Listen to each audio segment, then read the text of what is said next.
In the year 356 BC, in the ancient kingdom of Macedonia, a boy was born who would change the course of human history. His name was Alexander, and he would come to be known as the Great. But before the conquests, before the empire that stretched from Greece to India, there was a child raised in a world of ambition, violence, and destiny. Macedonia was not the cultured heart of Greece. To the Athenians and Spartans, it was a rough frontier kingdom, barely civilized. But under King Philip II, Macedonia was transforming into a military powerhouse.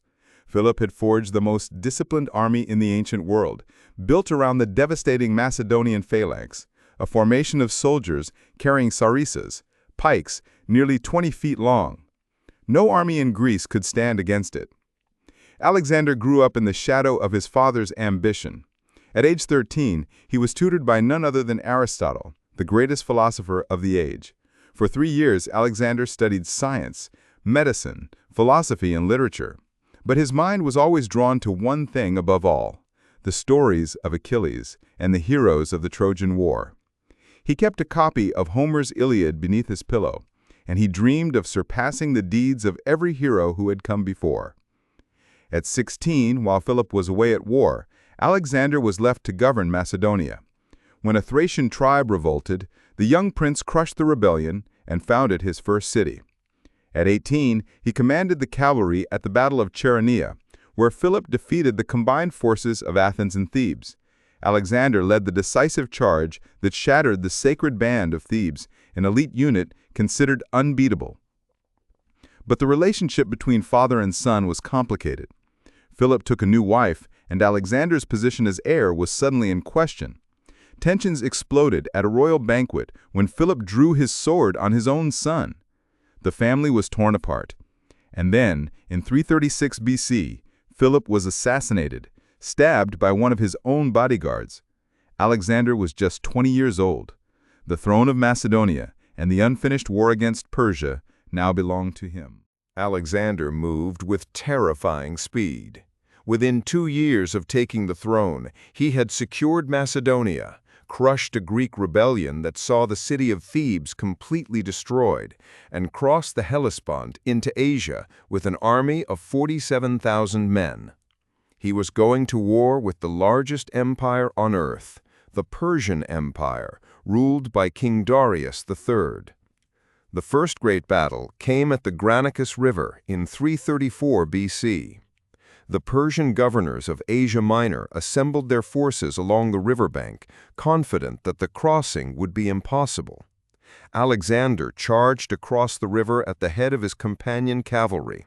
In the chaos of the fighting, a Persian nobleman swung a sword at Alexander's head, splitting his helmet. Another raised his blade for the killing blow, but Clytus, one of Alexander's commanders, cut the man down just in time. It was nearly the end of the story before it truly began. After the Granicus, Alexander swept through Asia Minor, liberating Greek cities that had been under Persian control for generations. Then came the decisive confrontation. At the Battle of Issus in 333 BC, Alexander faced Darius himself and an army that vastly outnumbered his own. Darius had chosen the battlefield carefully, but Alexander exploited a gap in the Persian line and charged directly at the Persian king. What followed was something no one expected. Darius fled. The King of Kings, ruler of an empire stretching from Egypt to India, turned his chariot and ran from the battlefield. Alexander captured Darius's family, his treasure, and his royal tent. The message was clear: nothing could stop the Macedonian war machine. But Alexander did not pursue Darius immediately. Instead, he turned south. He needed to neutralize the Persian navy by capturing every port along the Mediterranean coast.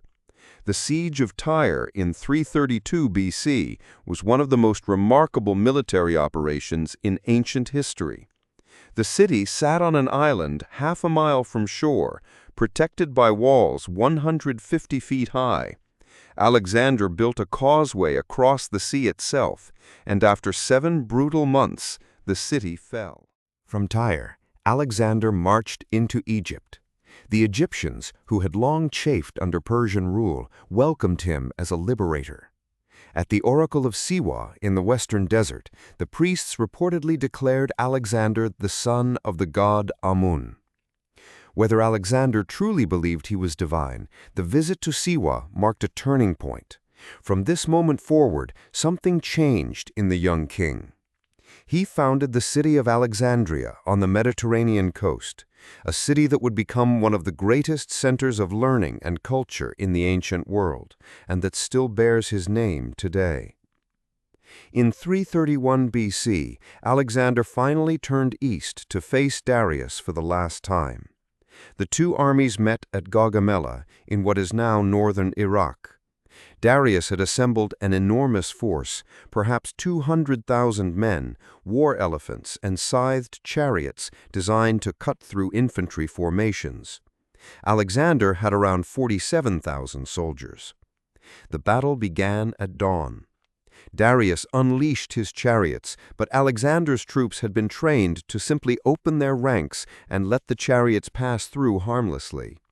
Then Alexander led his companion cavalry in a sweeping maneuver to the right, drawing the Persian line out of position. When a gap opened in the center, Alexander turned and charged straight at Darius. Once again, Darius broke and fled. This time, the Persian army collapsed with him. Alexander was now the undisputed master of the Persian Empire. He entered Babylon in triumph, then marched to Persepolis, the ceremonial capital. In an act that remains debated by historians, Alexander burned the great palace of Persepolis to the ground. Some say it was revenge for the Persian destruction of Athens 150 years earlier. Others say it was a drunken impulse. Either way, the symbolic heart of the Persian Empire was reduced to ashes. Darius himself met an ignoble end.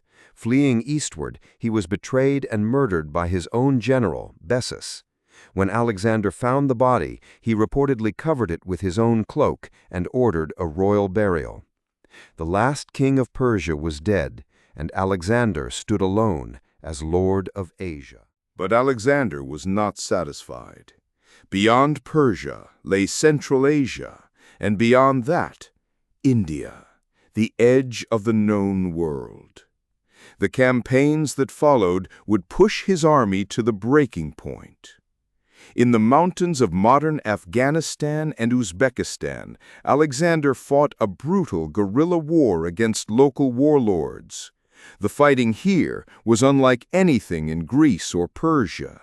Ambushes in mountain passes, sieges of remote fortresses, and endless marching through hostile terrain. It was during this period that the cracks in Alexander's character began to show. He became increasingly paranoid and authoritarian. When he suspected a conspiracy among his officers, he had Philotas, the son of his most trusted general Parmenion, tortured and executed. Then he sent assassins to kill Parmenion himself, a man who had served Alexander's father for decades. In a drunken rage at a banquet, Alexander killed Clytus the Black, the very man who had saved his life at the Granicus River. The army was shaken. The young king they had followed with devotion was becoming something else entirely. Alexander adopted Persian customs, wearing Persian robes, demanding that his subjects prostrate themselves before him in the Persian manner. His Macedonian veterans were disgusted. They had fought to conquer Persia, not to become Persians. But Alexander's vision was larger than national pride. He dreamed of uniting East and West into a single civilization.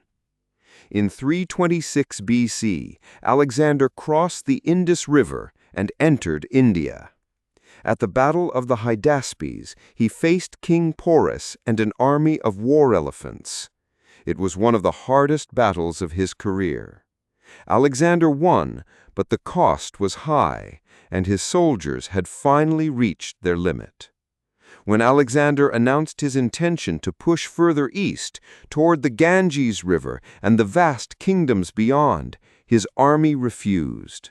For the first and only time, Alexander the Great was defeated, not by an enemy, but by the exhaustion and homesickness of his own men. Reluctantly, he turned back.